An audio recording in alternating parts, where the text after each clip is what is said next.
Hey friend, please subscribe. 1 second for you. Big deal for me. Rain hit the trailer roof like it was trying to get inside.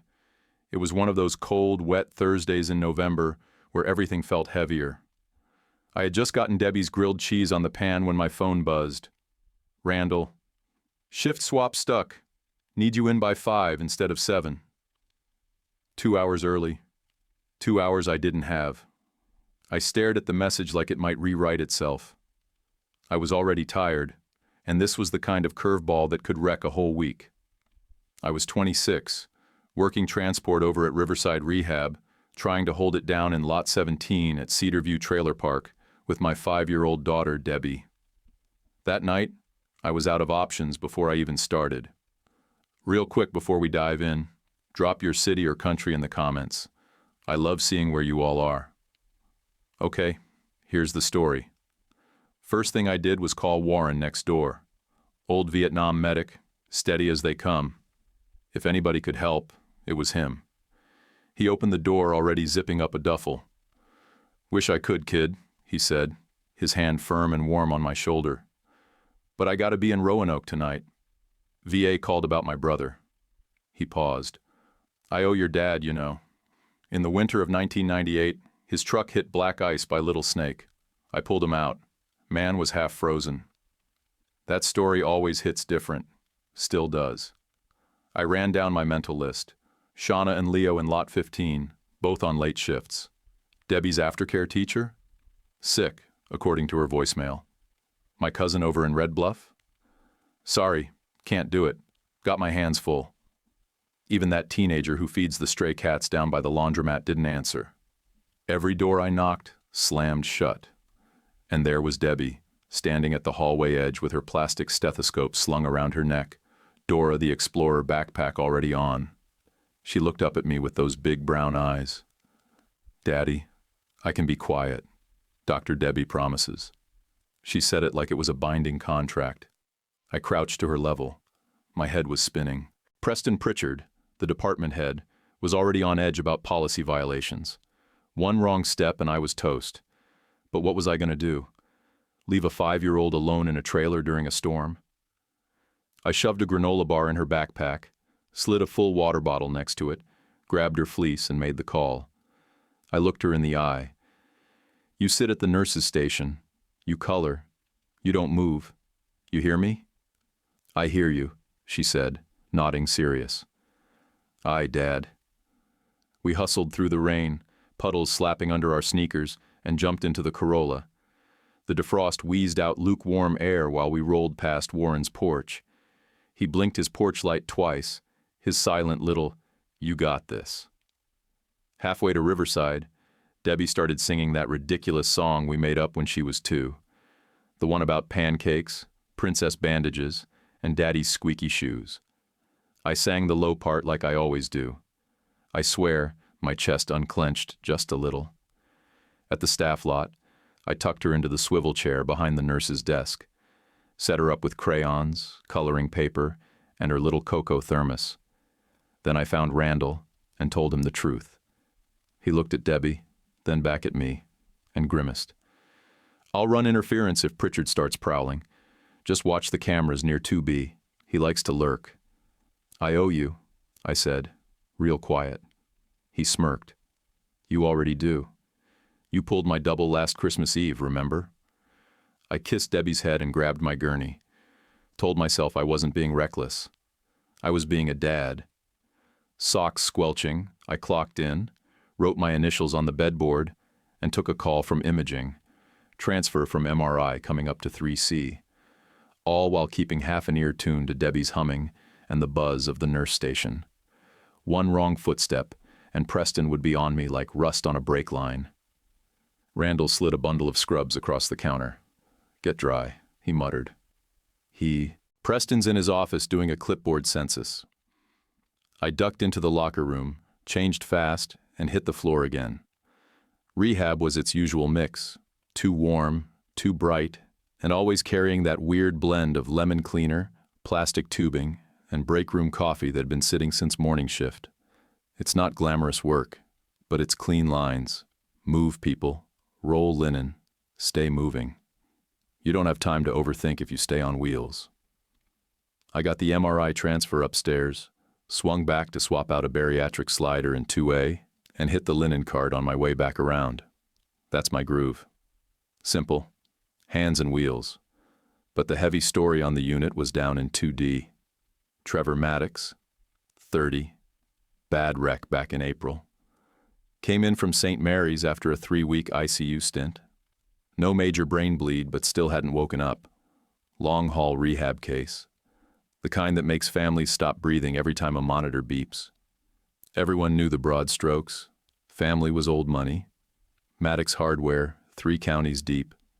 The guy was engaged, supposed to get married in May. Fiancé walked.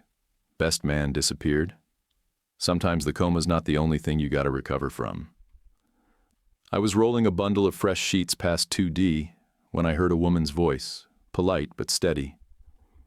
"Excuse me, is there a place I can warm up puree?" I turned and locked eyes with a brunette in a navy fleece, hospital badge clipped to her jacket, a soft-sided tote that screamed dietitian even before she spoke again. "It's just diet textures for my brother," she said, lifting the tote slightly. "He can't take anything, but scent still triggers memory. Or used to. I keep the habit going." Her smile was small, careful, tired eyes but alert. "I'm Jen, Maddox." I pushed back the damp hair stuck to my forehead and tried not to look like a drowned stray. "Martin Kent, transport." She nodded and followed me down the hall. I showed her the staff microwave in the brake cubby we all pretend isn't a fire hazard. She thanked me, soft and direct. When I circled back, Randall was waiting with a knowing smirk. He elbowed me. "Small world. Jennifer Maddox. She grew up 3 streets from me, back in Wilmont. We played youth soccer. Girl ran harder than half the boys." I didn't say much, just started prepping for my next transfer and wiped my hands on my scrubs.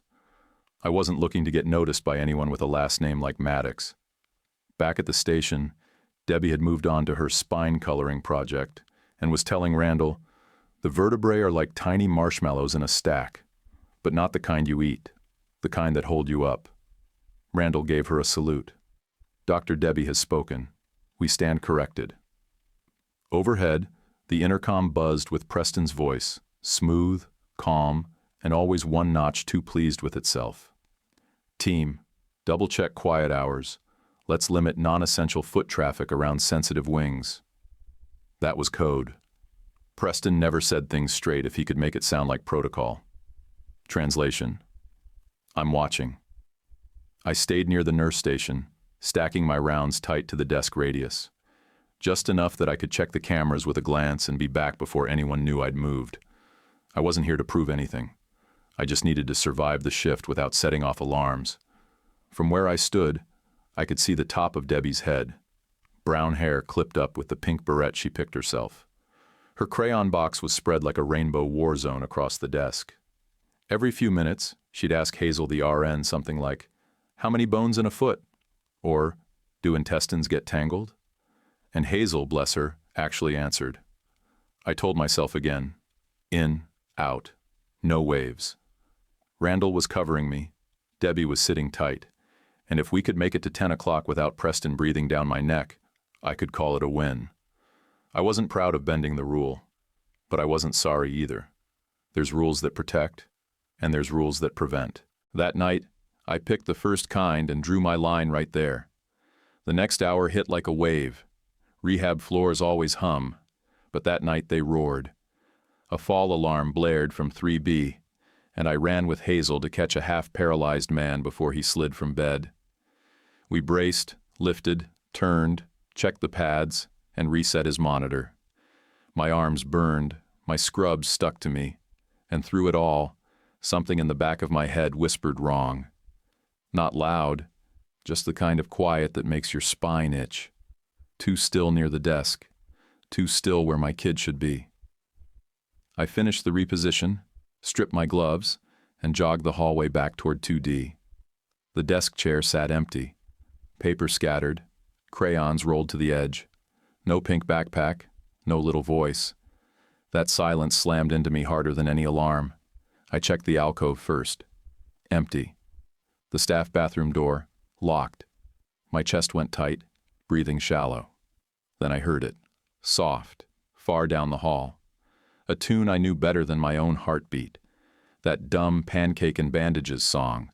The one she always sang while helping me fold laundry or fix her stuffed rabbit's broken leg.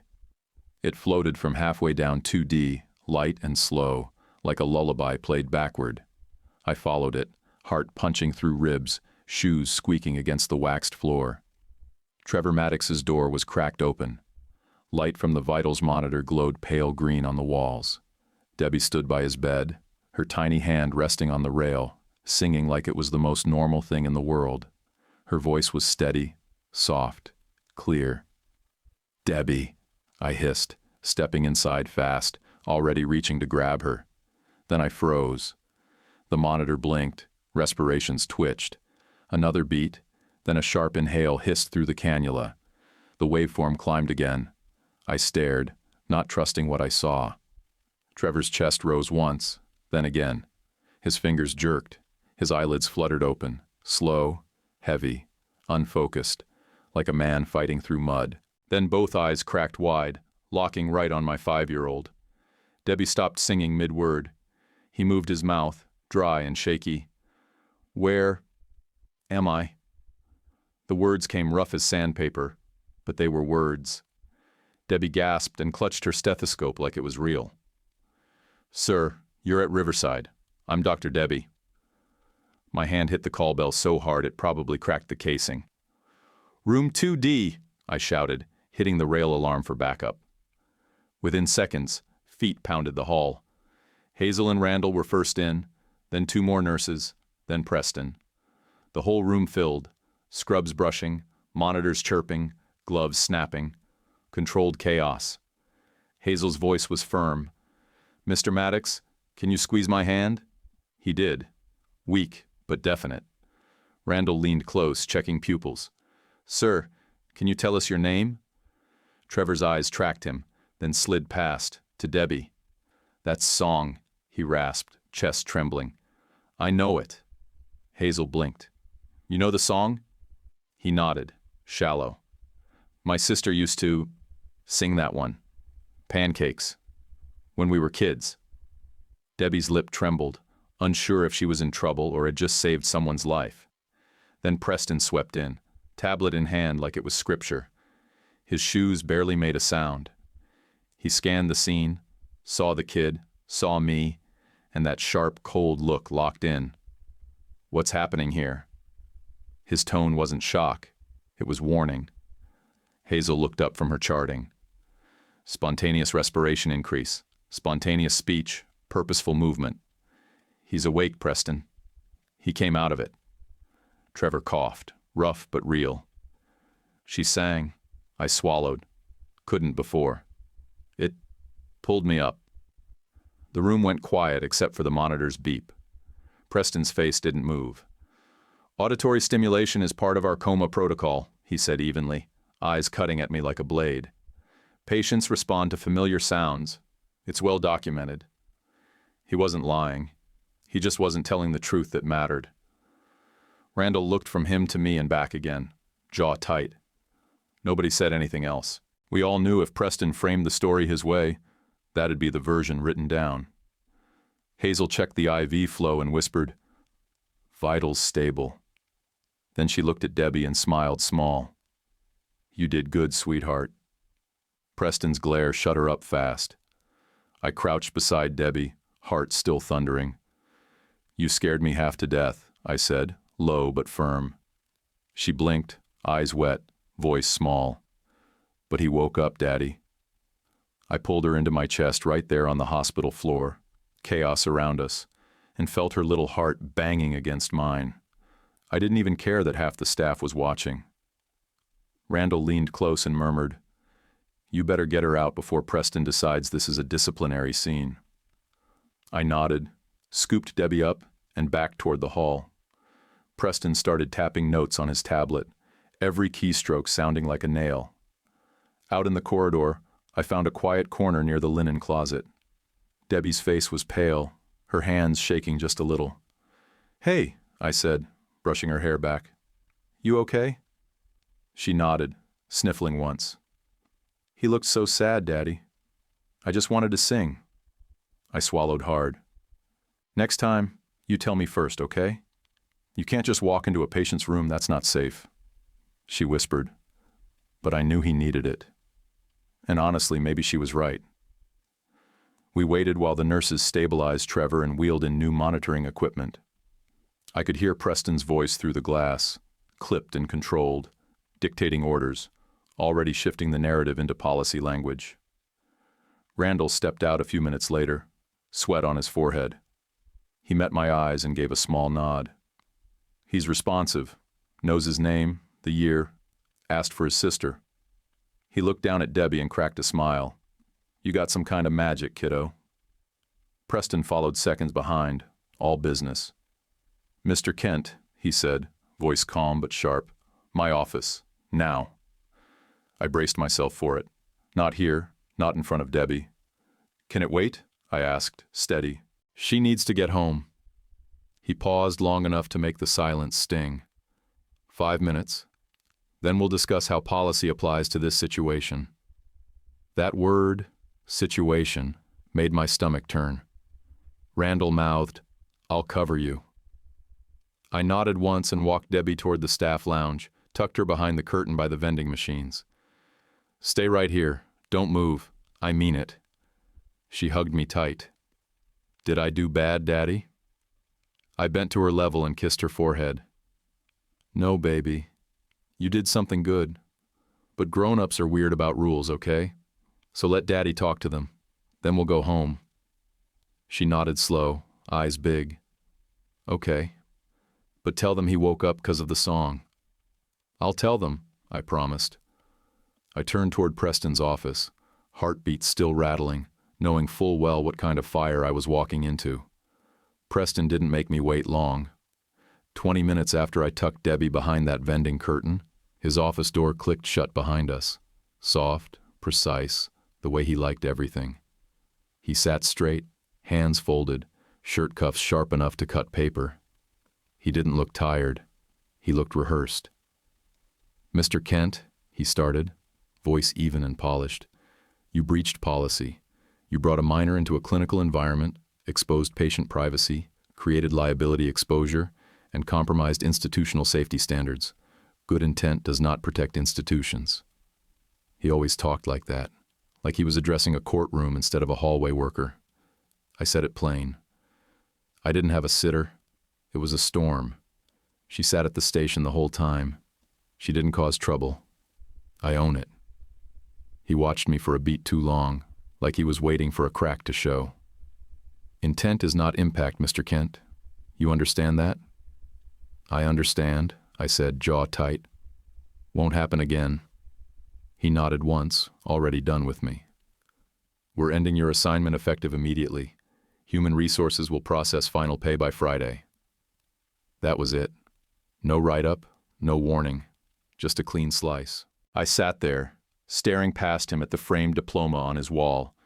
His fancy degree from some private business school, gold lettering gleaming under the office light. I thought about how many hours I'd pushed gurneys for this place. Christmas Eves, double shifts, skipped breaks, soaked shoes. None of that mattered. I stood up slow.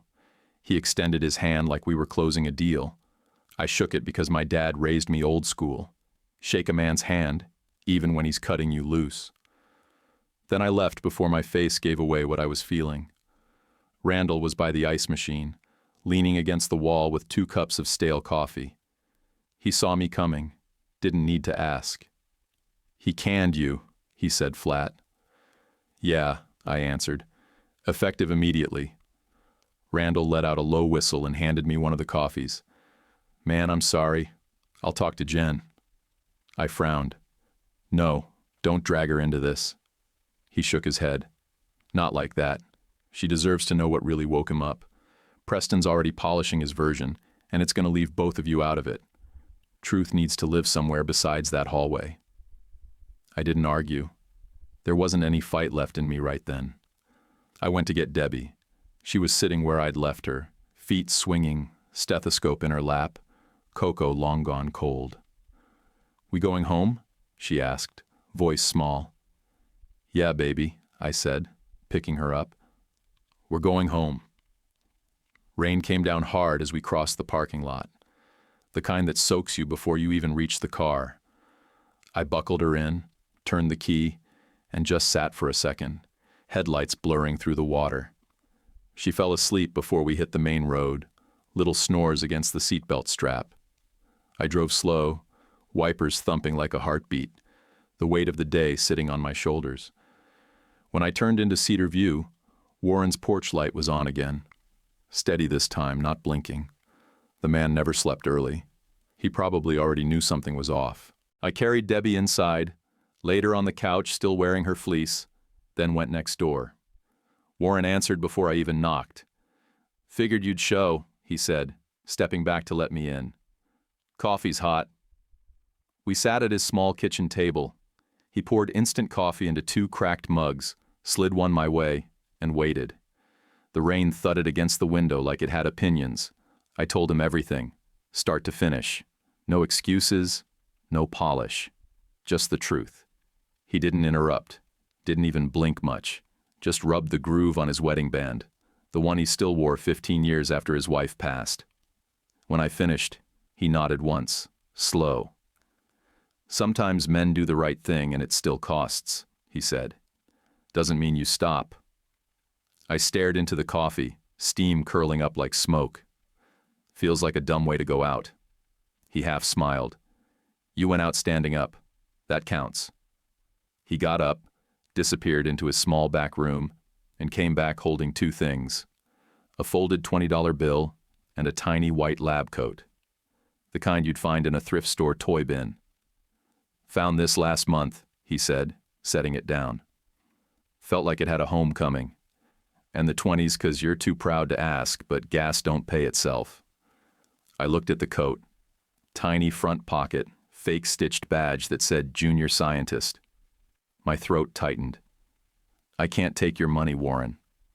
"You're not taking. You're accepting. Learn the difference," he said, and that was that. When I got back home, Debbie was half awake, blinking at me from the couch. I knelt beside her and held out the little coat. "Got something for you, kiddo." She sat up, pulled it on, sleeves too long. She grinned wide. "Dr. Debbie, reporting for bedtime." Then she spun once and nearly tripped over the hem. I laughed. Then, out of nowhere, I started crying too. Couldn't stop either one. Both felt right. Both felt needed. She climbed into my lap, patted my face. "Don't be sad, Daddy. You didn't do bad." I kissed her hair. "No, baby. I didn't do bad." She fell asleep again before I finished tucking her in. Later I sat outside under the awning with a beer I couldn't finish, watching rain puddle in the same pothole it always did near Lot 17. My phone buzzed once. Randall called Jen. She deserves to know what really woke him. I typed back, "Thanks." That was all there was to say. I set the phone down on the railing, listened to the rain fade into steady rhythm, and watched the porch bulb glow softer until it finally burned out. The rain stopped sometime before dawn, but the ground was still soft and sucking when I stepped outside to patch the trailer skirting. I was crouched under the front steps with a roll of duct tape, convincing myself that sealing a waterline crack with plastic was a long-term solution, when I heard tires crunch the gravel. Debbie was on the porch with her paint set, working on her latest rock. A turtle, I think, though it might have been a potato with legs. The white SUV rolled up slow, too clean, too shiny, like it had GPS'd its way into the wrong zip code. That kind of car doesn't park at Cedar View unless someone's lost, repoing, or running for office. The engine cut. 2 doors opened. The first woman out wore a charcoal coat and carried a bakery box and a gift bag, like she was walking into Sunday service. Behind her came someone older, late 50s maybe, dressed simple but sharp, posture straight, like she'd been trained to stand that way. "Martin?" the younger one called out, voice steady but kind. "I'm Jennifer Maddox, This is my mother, Eleanor. She held the bakery box up slightly, like a peace flag in sugar and lemon. I wiped my hands on my jeans and nodded. You found us. Eleanor's eyes scanned the trailer, the small porch, the sag in the roofline. She didn't flinch, didn't wrinkle her nose. She noticed Debbie first, sitting cross-legged, lab coat on, plastic stethoscope around her neck, paint on her cheek like war paint. Debbie popped up fast, walked right to the edge of the steps, hands on her hips. "I'm Dr. Debbie," she said. I made a man breathe. Jennifer blinked, caught off guard, then smiled with no hesitation. Her eyes welled up faster than I expected. "You absolutely did," she said, her voice catching. I held the door and waved them in. Inside smelled like dish soap, cinnamon from Debbie's oatmeal, and damp carpet. The place was clean, but small. Nothing to impress. Dishes stacked, couch blankets folded, Debbie's drawings taped to the cabinets and fridge in lopsided rows. Eleanor's eyes landed on those and stayed there a while. They set the cake on the table, lemon with blueberries. Real bakery, not store-bought. The gift bag had 2 items, a pediatric stethoscope, real one, still in the box, and a name patch embroidered in red. Dr. Debbie. Same thrift store coat, new identity. We guessed the color, Jennifer said, but Debbie felt like a red. Debbie put the stethoscope around her neck like it weighed 100 pounds of pride. "It's real?" she whispered. I nodded, and she grinned so big it almost broke me. Eleanor took the side chair, knees crossed, hands clasped, the kind of posture you hold when you're used to being the one in charge but trying not to be. Trevor wanted to come, she said, but his physical therapist vetoed the car ride. He's sitting up now, eating soft foods, asking for the singer. Jennifer smiled at Debbie, then looked at me. We've been playing the song. He hums along, even when he can't talk. I didn't know what to say to that, so I poured coffee. That's what I do when my hands need purpose. Jennifer stayed close, asking gentle questions about Debbie's daycare, how long I'd worked transport, what Cedarview was like. She didn't make it feel like an interview. She listened like the answers mattered.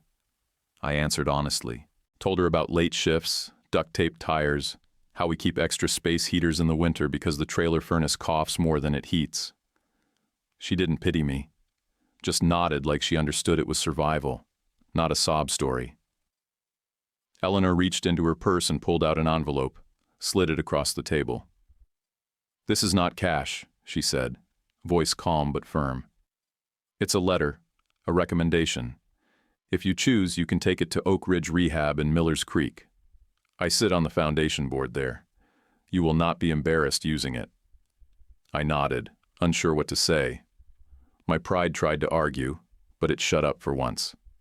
I tucked the envelope under my coffee mug, heart pounding like I'd been handed a key I didn't ask for but still needed. Debbie spun around the living room, holding her stethoscope like a scepter, showing off her drawings. "That one's lungs, and that one's a spine, and that one's a picture of the man I helped." She paused. "His nose is weird 'cause I didn't have gray." Jennifer smiled and touched the corner of her eye. "You're a good doctor, Debbie." "Not a real one," Debbie shrugged, "but I will be." "You already are," Eleanor said, quiet but sure. When they stood to leave, Eleanor put her hand on my shoulder. "My son's accident happened the same week his personal life fell apart," she said. Waking up to his sister's voice and hearing about a little girl singing, it changed the whole direction of his first hour back. People don't always get to choose their turning points, but you gave him one. I nodded, throat tight, still not knowing where to put all that. As they reached the door, Jennifer lingered. She turned just before stepping outside. "Randall's been my friend since we were 8. He told me what happened fast. I'm not here to stir trouble. I'm here because people should be thanked out loud." "You just did," I said. She smiled. No makeup, no mask, just a real one, and tucked a piece of hair behind her ear. "Your daughter is extraordinary. You know that, right?" "I do," I said, not needing to think about it. They got into the SUV, backed out slow. The sun had started breaking through the clouds in strips.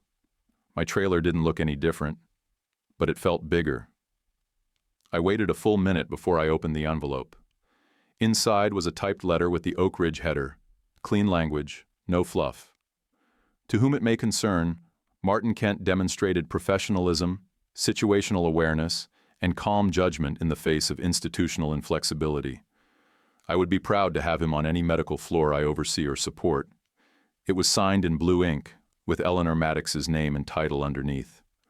I read it twice, then folded it, slid it back into the envelope, and put it in the cabinet next to Debbie's school forms. I didn't know if I'd use it, but it was there now. A door I hadn't asked for, opened anyway. Debbie stood in the hallway, stethoscope in one hand, rock turtle in the other. "Daddy, they brought cake. Can I have some before lunch if I call it breakfast?" I grinned. "Only if you promise to eat broccoli later." "Deal," she said, already peeling the lid off the box. As she dug in, I watched the SUV fade down the road. Sometimes life feels like you're stuck in the same loop. Work, fix, patch, repeat. Then someone knocks on your door with cake, a letter, and enough truth to tilt your whole orbit. By Monday morning, Riverside's internal newsletter hit inboxes like a wet apology. The headline read, "Auditory stimulation integrated into care plan results in positive awakening." That was it. No mention of a 5-year-old in a thrift store lab coat. No song, no risk. No breath pulled from the dark by a kid humming about pancakes in goofy shoes. Preston gathered staff for a tight little hallway huddle. Clipboard tucked, sleeves crisp, voice turned to medium-firm PR mode. "Media inquiries go to administration only. We maintain protocol language, clinical terminology. No variations." He paused just long enough to signal control. "We follow the plan." He didn't say my name. Didn't have to. I wasn't standing there. But Randall was, and he watched every word hit the floor. Later that day, Randall called while I was refilling the radiator with borrowed coolant. "They're pulling camera feeds from that shift. Compliance flagged it. Minor present in the unit, no badge, no clearance." He sighed. "Pritchard's pushing to keep it clean. No narrative, no faces. Just coma out, staff in, file closed." "What about Eleanor?" I asked. "She wants it real," he said. "Not viral, just real." That's when Jennifer texted. She asked if I'd be open to giving a factual statement. Nothing legal, no heat, just what happened. Straight up. Her exact words were, "No framing, no drama, just the facts as you lived them." I told her I'd think about it. Then I sat at our little Formica kitchen table, stared at Debbie's stethoscope sitting in the fruit bowl, and wrote 4 paragraphs in plain English. I didn't try to make myself the hero or Preston the villain. Just the truth. How we ended up in room 2D, what I saw, what I did, what my daughter sang. I attached it to an email with no subject line and hit send. The next day, my Corolla started stuttering every time I hit 40. I popped the hood like I knew what I was doing and stared at the mess of hoses and rust until Warren wandered over with his mug and his morning paper. "She doesn't sound good," I muttered. He leaned in, listened close, tapped the radiator with a screwdriver, and let out a low whistle. "You're gonna need a new pump, and probably plugs. Not optional." I didn't even ask what that meant in dollars. He disappeared into his trailer, came back with a coffee can full of rubber bands, old keys, and rolled up bills. He peeled off $300 and held it out. "You'll pay me back when you can. Not before. I don't loan money. I pass it forward." I didn't argue. I just took it and nodded. That's how things work when people are real. That afternoon, I took Debbie to the Cedar View Rec Room, where Miss Rivera runs an unofficial aftercare program. $2 an hour, cash only, under the radar. Half the lights flickered. Ceiling tiles sagged. One corner had a broken puzzle bin held together with masking tape. Debbie looked around, took it all in, and grinned. They have puzzles, she said. This is awesome. I kissed the top of her head. You're easy to please. I'm a doctor. Doctors adjust, she said, walking off to join two other kids building something with toothpicks and jelly beans. Later that night, while she slept, Randall texted me. Preston got a memo. Internal review opened by risk management. Not because of you. Because of how the story is being handled. I didn't text back right away. I didn't even smile. I just stood up, grabbed Debbie's hoodie, and walked her down to the park. It was late. Just enough dusk to make the swings look like ghost bones hanging in the dark. I pushed her for 20 straight minutes, listening to the chains creak and squeal, letting the cool air settle inside me. It wasn't revenge. It was breathing room. When we got back, Warren was sitting on his porch again with two mugs, like he always knew when something shifted in the air. I joined him without asking. Got time for the real story about your dad? He said. Sure, I answered, though I wasn't sure I wanted it. He didn't rush. In '98, your dad was on a bad track, drinking too hard, slipping off people's radar. One night, blizzard came out of nowhere. He slid into the little snake, cracked his head on the steering wheel. Would have drowned if I hadn't been behind him by dumb luck. I pulled him out, wrapped him in an old army blanket, kept him talking until help came. I stared straight ahead. I'd heard the story, but never like this. I don't tell you that to guilt you, Warren said. I tell you because that man got clean after that night. Not right away, not perfectly, but enough to stay upright long enough to raise a boy who didn't quit when the rules got in the way of what's right. I swallowed hard. You think he'd be proud? Warren nodded slow. I think you're the reason I don't regret that night. That's how I square the ledger. Every time you show up for that little girl of yours, it means pulling him out of that river meant something. We didn't talk much more. Just sat there as the street lamp flickered above Lot 17 and the sound of distant TVs rolled through open windows. That night, I slept light but better. Not because anything got fixed. Just because sometimes old men anchor you better than anything money can buy. I was rinsing breakfast dishes when my phone rang. Unknown number, Miller's Creek area code. I dried my hands on a dish towel and picked up. Martin Kent? The woman asked. Her voice was crisp, clear, polite, practiced. This is Carol Templeton from Oak Ridge Rehab. You came highly recommended. We'd like to talk. She walked through the details like a school principal explaining the rules to a transfer student. Night shift and transport, $19.75 an hour. Benefits start after 30 days. Tuition help if I wanted to go EMT later. We're growing, she added. We value dependability. I said I'd come take a look. I drove the hour to Miller's Creek with Eleanor's letter folded in my jacket pocket like a permission slip. The building was clean.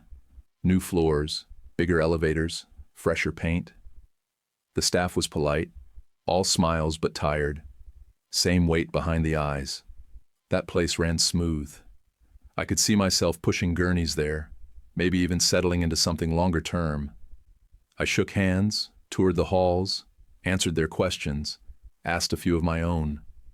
They offered me a start date the following Monday if I wanted it. On the way home, I took the wrong exit on purpose. Pulled into Cedarview like it might give me an answer. Warren's porch light was on, middle of the afternoon. He sat on the swing with his radio low, humming along to something from the 70s. Miss Rivera was wrangling a group of kids toward the rec room, their sneakers squeaking across the gravel. Debbie ran after them, chasing a single yellow leaf like it was alive. She caught it midair, held it up like a prize, then laughed at her own triumph. I parked, engine still ticking, and watched her for a solid minute. Then I stepped out, leaned against the car, and called Oak Ridge. Thank you for the offer, I said. But I'm not moving us just to move. I need to finish what I started. Carol didn't argue, just said, if anything changes, you have my number. I hung up and let the quiet settle. Later, I told Randall. He was halfway through a microwave burrito in the break room when I called. So you're picking stubborn? He said, mouth full. Respect. He paused. Seriously, though, let's do Tuesdays, EMT study nights. I still got that extra workbook. You bring the brain, I'll bring the caffeine. Deal, I said. That night, Jennifer texted me. Not a paragraph, just a picture of 2 smoothies, one pink, one green, and a message. Got one for Debbie. 4 p.m. by the duck pond.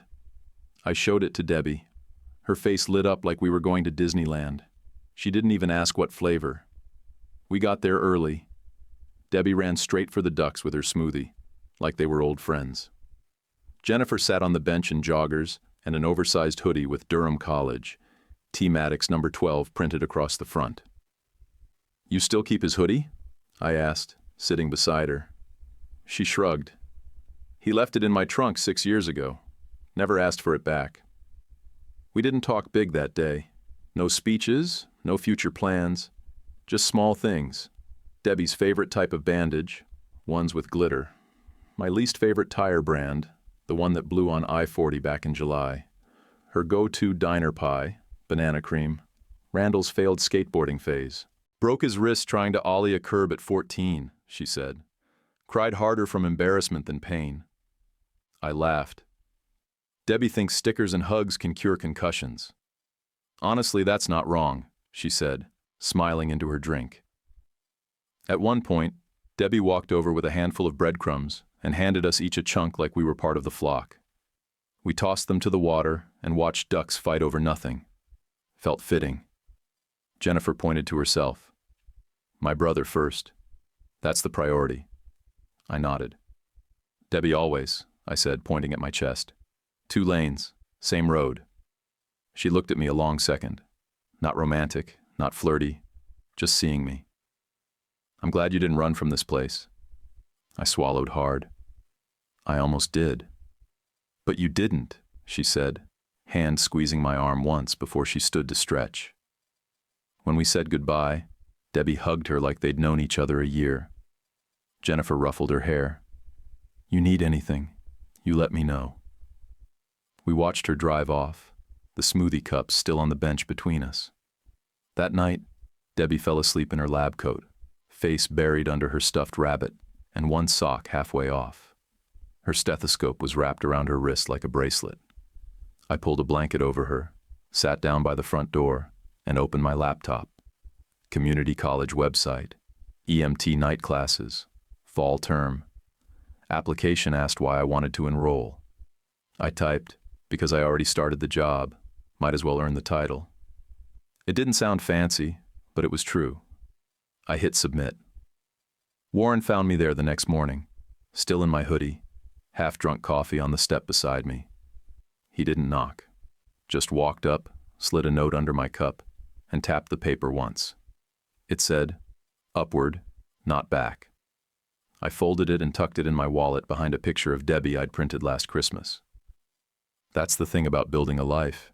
It doesn't always come with signs or perfect timing. Sometimes it just shows up in little pieces. Study nights, duct-taped cars, duck pond talks, smoothies with no expectations.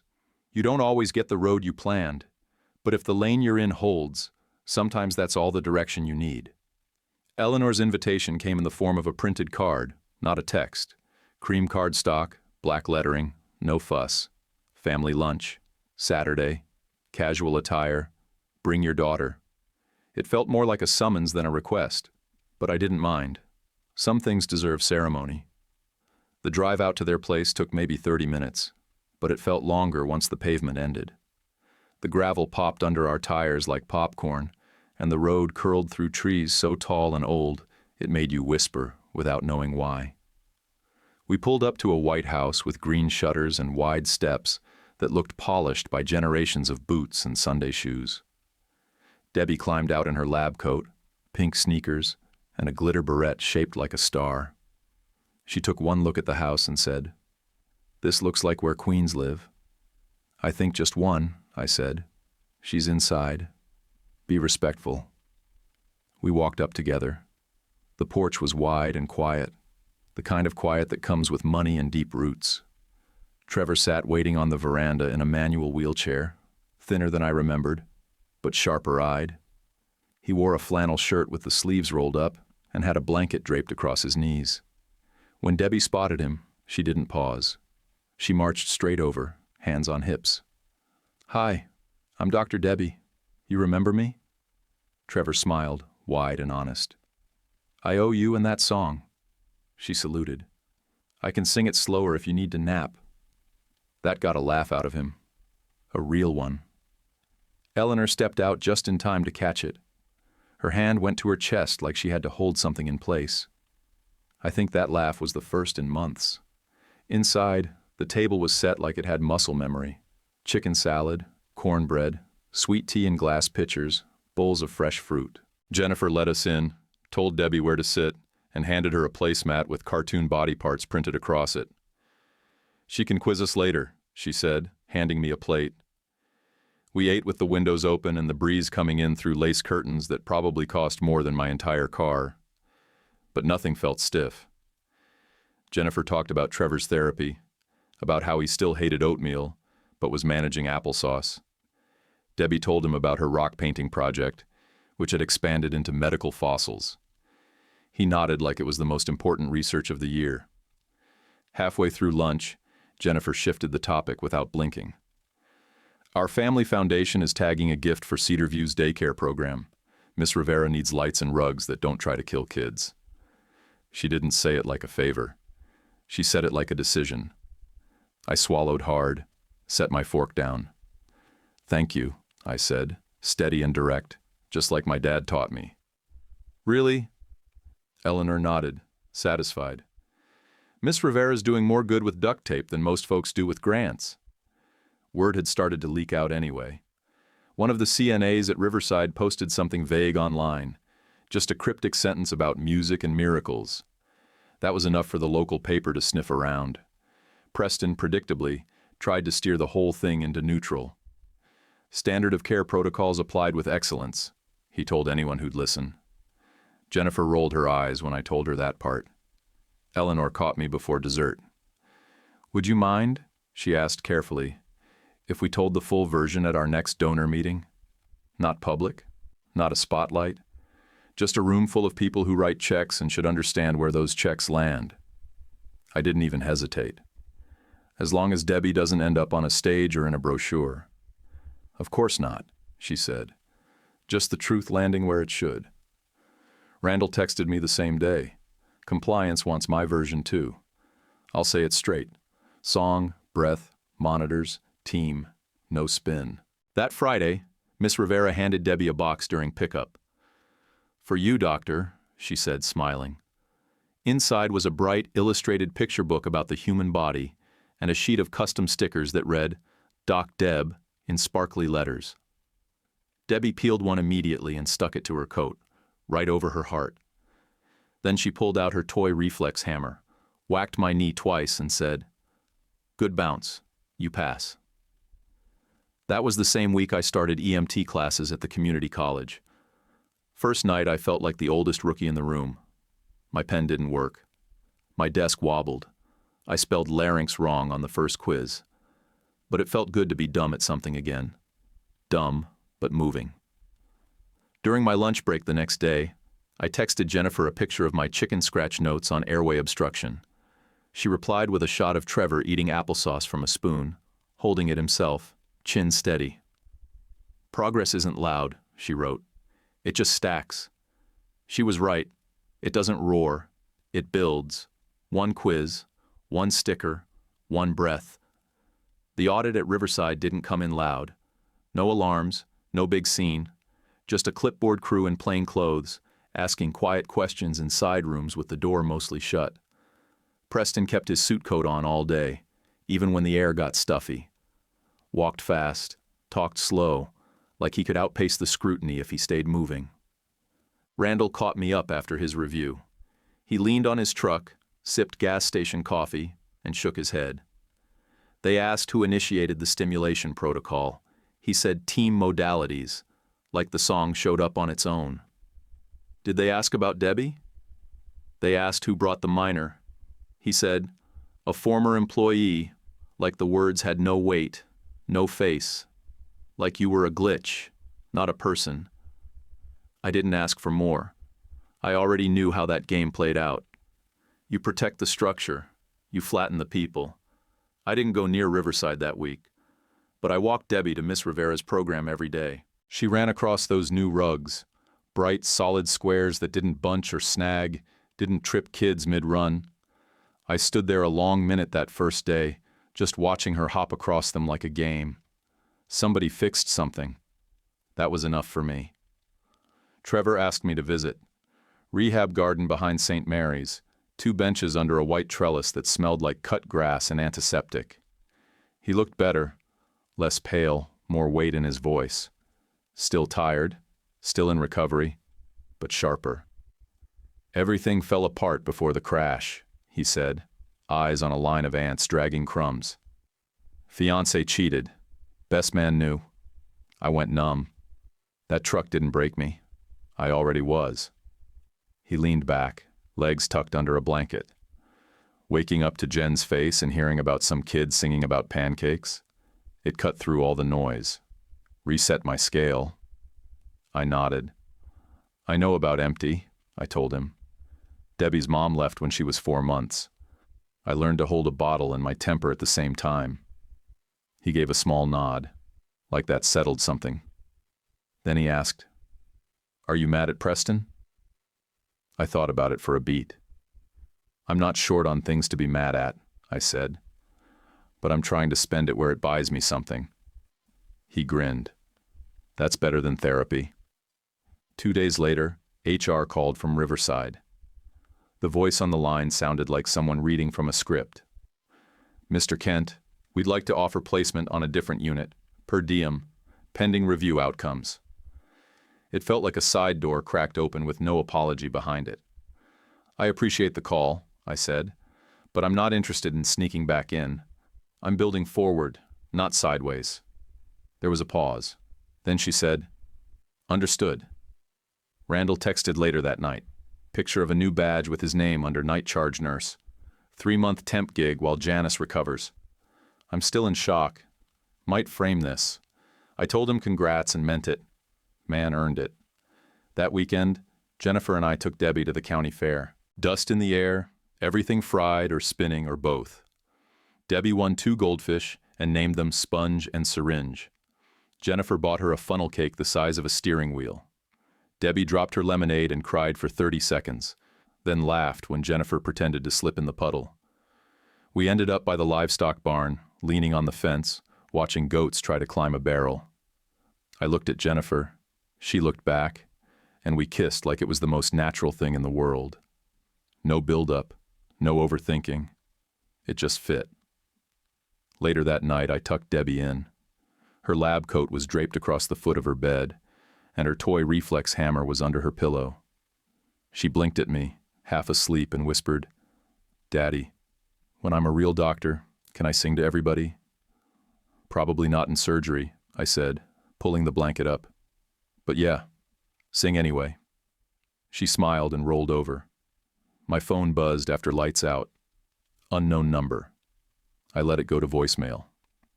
Next morning, I played it back while sipping reheated coffee. A woman's voice, formal but kind.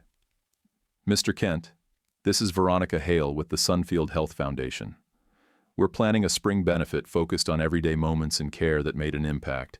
We'd love to talk about your story. All family members would control the narrative. No press without approval. If you'd be willing to meet, please call us back." I didn't answer right away. Just saved the voicemail and stared at the screen for a while, thinking about how far we'd come and how fast it all changed. Not from planning, not from power, from one little girl, singing one dumb, perfect song. Saturday peeled in easy. No alarms, no work clothes, no lists. Just the slow light of morning, and Debbie climbing onto my chest before the sun even cleared the trees. She curled into my hoodie and whispered, "Daddy, wake up." Then, without missing a beat, slipped into the first line of our dumb little song. Pancakes on the plate and bandages in place. Her voice was quiet, off-key, perfect. I didn't sing back right away.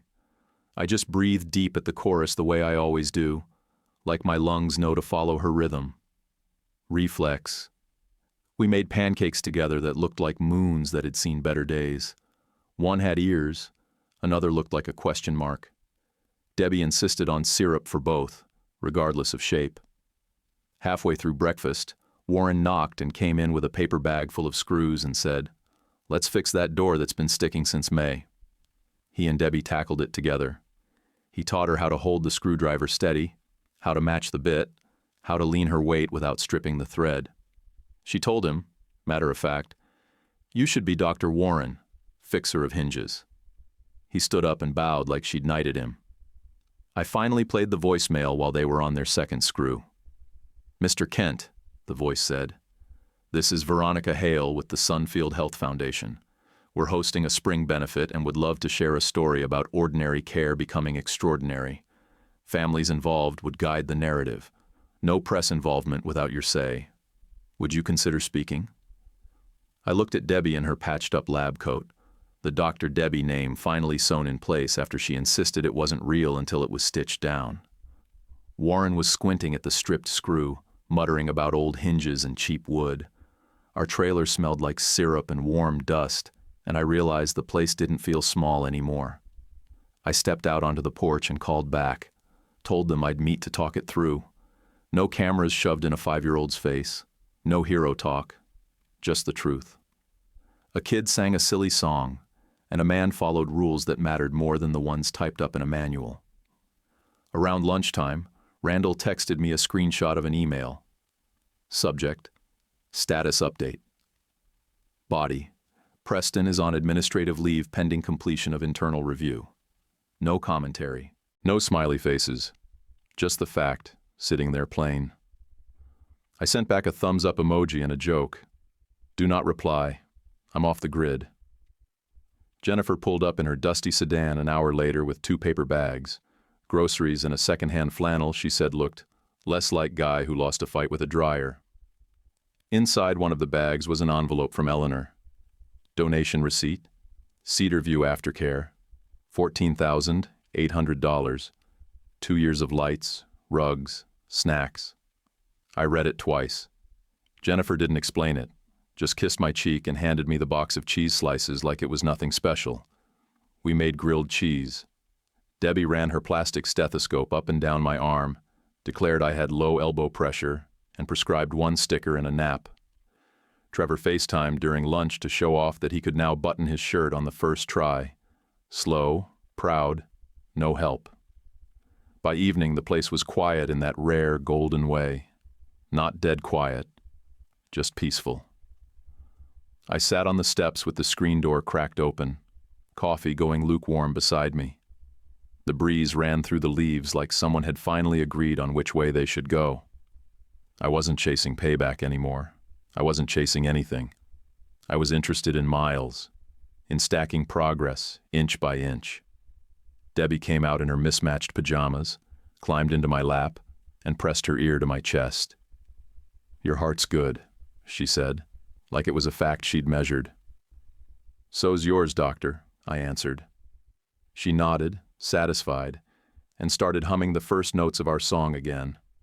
I joined in on the second line, soft and steady, just the 2 of us on a step that didn't creak anymore. It wasn't about being loud. It was about choosing what to breathe in next.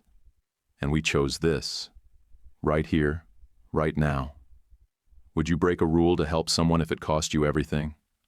Let us know in the comments, or just write what this story made you feel. If you liked it, hit like and subscribe. It really helps us keep sharing stories like this. YouTube picked this for you. Tap it. Let's see if they guessed right.